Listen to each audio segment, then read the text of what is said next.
Hello guys. Bharat की धरती पर सनातन धर्म से ही बहुत से ज्ञानी आध्यात्मिक गुरुओं का जन्म हुआ है।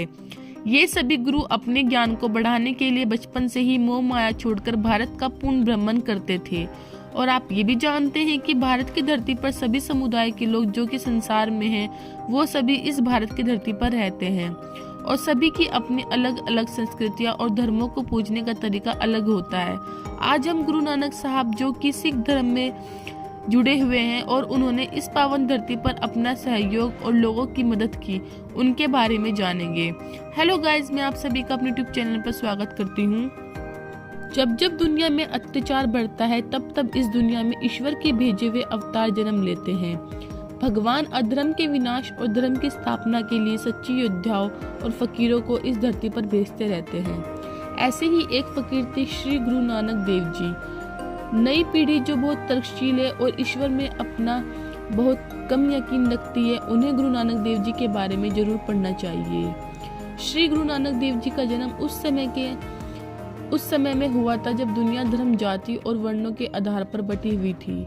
कबीरदास जी की भांति ही गुरु नानक देव जी भी धर्म, जाति और वर्णों के आधार पर भेदभाव के विरुद्ध थे। कई लोगों का मानना है कि गुरु नानक देव जी महान संत कबीर एक ही समय काल में थे। गुरु नानक का जन्म 29 नवंबर 1469 को हुआ था, लेकिन सिख कैलेंडर के अनुसार उनका जन्म 15 अप्रैल 1469 को माना जाता है। गुरु नानक देव जी का जन्म एक खत्री परिवार में हुआ था। उनके पिता का नाम कल्याण चंद मेहता था, जिन्हें लोग मेहता कालू भी कहते थे। उनकी माता का नाम त्रिपुरा देवी था। उनका जन्म पाकिस्तान के तलवंडी में हुआ था, जो कि आज नानकाना साहिब है।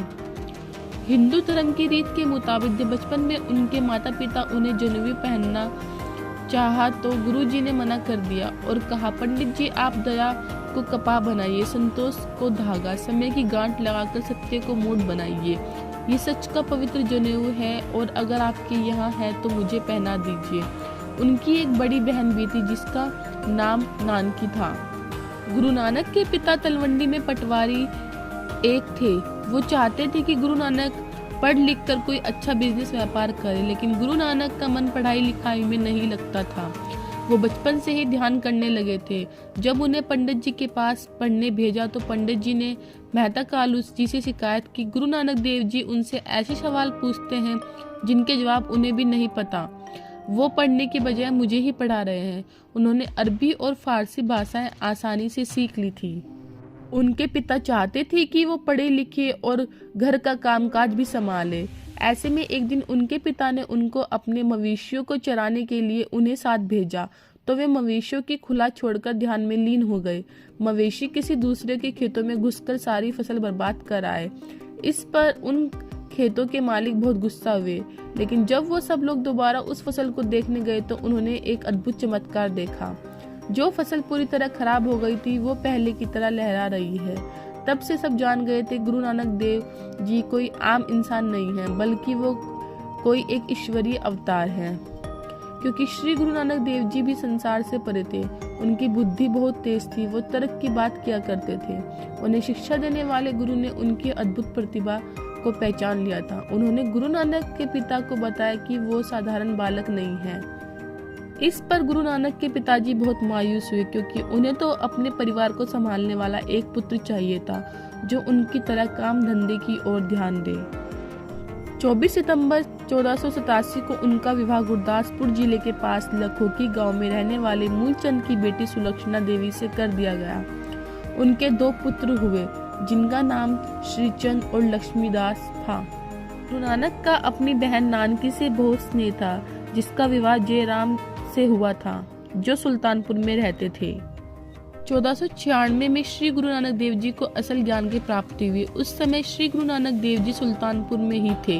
वो रोजाना वहाँ बेई नदी में स्नान करने जाया करते थे, लेकिन एक दिन जब वो स्नान करने के लिए नदी में गए तो 3 दिन तक वापस नहीं आए। उस समय उन्हें असल ज्ञान की प्राप्ति हुई।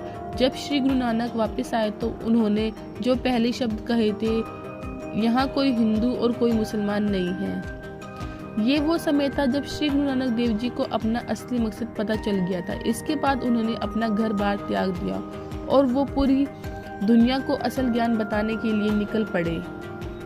आइए जानते हैं गुरु नानक देव जी की यात्राएं। पूरी दुनिया में ही वेर विरोध फैला हुआ था। लोग तरह तरह के अंधविश्वासों में फंसे हुए थे, धर्म के नाम पर लड़ रहे थे। गुरुजी उन नासमझ लोगों को सही ज्ञान देने के लिए चारों दिशाओं की यात्रा की। गुरुजी के साथ इन यात्राओं पर मर्दाना जी बालाजी भी साथ थे। उन्होंने पैदल ही बड़ी लंबी लंबी यात्राएं की, जिन्हें उदासी भी कहा जाता है। श्री गुरु नानक देव जी ने 28,000 किलोमीटर की 5 लंबी यात्राएं पूरी की। श्री गुरु नानक देव जी ने काशी, अयोध्या, कुरुक्षेत्र, श्रीलंका, सिक्किम, बगदाद, मक्का, मदीना और करनाल तक की यात्राएं की। अपनी यात्रा में उन्होंने लोगों को एक ईश्वर को मानने की सलाह दी। गुरु नानक देव जी की पहली उदासी। गुरु जी ने पहली यात्रा 1500 में शुरू की। इस उदासी में गुरुजी भारत के साथ साथ पाकिस्तान के बहुत इलाकों में गए और लोगों को धर्म का पाठ पढ़ाया और इंसानियत से परिचित करवाया। इस यात्रा में वो पानीपत, दिल्ली, बनारस आदि जगहों पर भी गए। गुरुजी ने 6 साल तक इन इलाकों का भ्रमण किया। दूसरी यात्रा में गुरुजी ने श्रीलंका की यात्रा की। वहां पर रहते लोगों को एक भगवान को मानने का उपदेश दिया। तीसरी यात्रा में गुरुजी ने उत्तर दिशा की तरफ यात्रा की। हिमालय के कई क्षेत्र, नेपाल, सिक्किम, तिब्बत, ताशकंद जैसे इलाकों की यात्रा की और अपने ज्ञान को पर्वतों में रहने वाले लोगों तक पहुंचाया। चौथी यात्रा में गुरुजी ने मक्का, मदीना, बगदाद इत्यादि जगहों की यात्रा की। पांचवी यात्रा में गुरुजी ने जब पंजाब की यात्रा की। गुरु नानक जहां भी जाते वो अपने तर्कों और अपने शब्दों से लोगों के दिलों को जीतते हुए जाते। इस यात्रा में नानक ने 2334 किलोमीटर का सफर तय किया। अपनी 5 यात्राएं पूरी करने के बाद वो करतारपुर साहिब पाकिस्तान में आकर रहने लगे। अपने अंतिम समय से पहले गुरु नानक देव जी करतारपुर में आकर बस गए। अपने जीवन के आखिरी 17-18 साल उन्होंने करतारपुर में ही बिताए। वही करतारपुर जिसके लिए भारत और पाकिस्तान ने मिलकर करतारपुर कॉरिडोर बनाया है। करतारपुर रहने के दौरान भी गुरुजी ने छोटी छोटी कुछ यात्राएं की। इसके बाद गुरुजी ने अपने उत्तराधिकारी के रूप में भाई लहना को नियुक्त किया और उनका नाम बदलकर गुरु अंगद रख दिया। गुरु नानक देव जी ने 1539 में करतारपुर साहिब में देह त्याग कर दिया।